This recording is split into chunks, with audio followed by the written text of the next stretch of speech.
I'm Nathan Judo. I'm here with Wolves reporter Mr. Liam Keane. Liam, Southampton 0, Wolverhampton Wanderers 1, and what a one it was. Look, not a classic performance by any stretch of the imagination, but that is a massive 3 points. If it was big for Wolves, if it was big for Bruno and for Raul, isn't it? I mean, we've got to start with the goal. I mean, let's start with the goal. Start with the because it goes downhill after that. Let's start. No, I mean, look, it's a great goal. if you're turning up, if you're getting up at 7 in the morning, if you're spending 30 quid in petrol, spending 40 quid on a ticket, 20 quid in the concessions, 15 quid in the service on the way back, you don't care because you've seen that live. That was exquisite. My tweet was, it was not a vintage performance, but it was a vintage Raul Jimenez goal. Oh, okay. It was prime Raul Jimenez. I've heard better analogies, but it's not bad. It's not bad. It was all right. It's okay. It's okay for a youngster. Yeah. That's why I make the big bucks. It was it was a long ball, wasn't it, from Jose Sarr? Yeah. He's brought it down beautifully. He's bullied one defender. He's cut inside another, tossed him out the way. He moves around. Thought I was going to say something else for a second. Coolly slots it into the bottom corner, and you know, bearing in mind as well, he was cutting onto his left foot quite a lot in this game. A couple of chances that he missed because he was not letting fly with the right and cutting into the left, perhaps two more than he should have been. And because of that, it meant that he was able to, well, the composure that he showed. Well, that's it. The composure is the main thing, isn't it? Because, like you say, he's twisted his turn, he's left a couple of people for dead, and he's still, you know, when you're looking and scrapping for goals and it's not going for you, you could quite easily snatch at that or take it, but he did it beautifully. It's like that was his 10th or 15th of the season. Yeah. That was great, and that confidence-wise, going forward, is going to be huge for him, huge for this team. I mean, the relief on his face, you can see. You know, he runs, wheels away in front of the away end, and he just looks so relieved. Obviously, he's very, very happy. I mean, you could bottle that emotion of scoring in front of that away end. I mean, they're going mental in there. I mean, if you could we're going mental. Me and you were enjoying it at the time. There was a few Southampton people around us.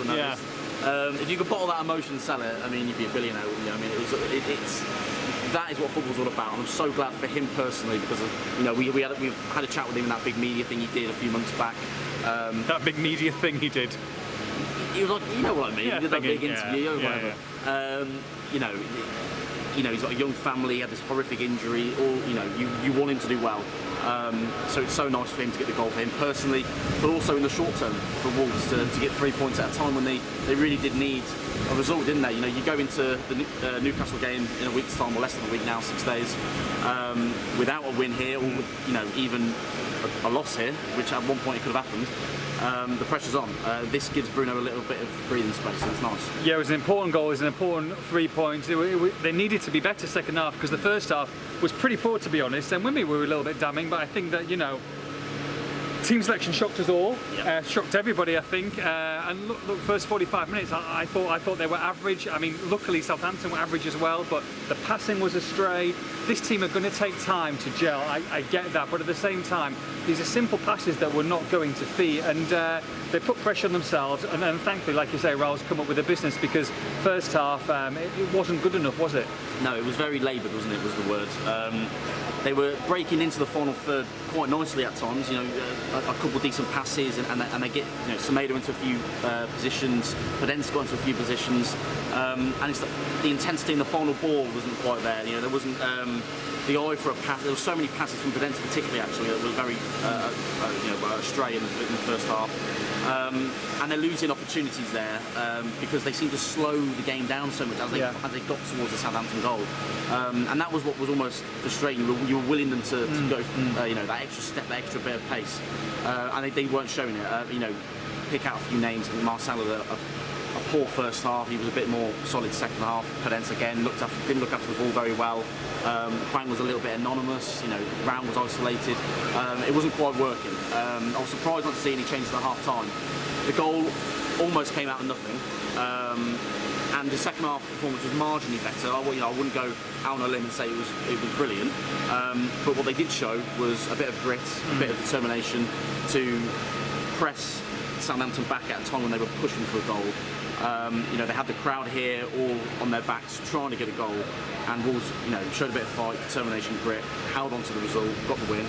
and it's a big win. It is a big win. Look, I give him massive confidence going into Newcastle now. Whether he changes it about a bit, I'm sure he will probably change it. But at the same time, if they beat Newcastle, they get 9 points from the first 7 games. It's not with the first, you look at the first fixture list and the first 4 games or three games that they had, which was a stinker. If they go into the international break and they beat Newcastle with 9 points from 7 games, it's not dreadful. They'll probably be halfway up the table, and you could say we'll probably take that. It depends which way you look at it with the international break as well, because it can, if you are doing well going into it, it can, stunt the momentum a little bit.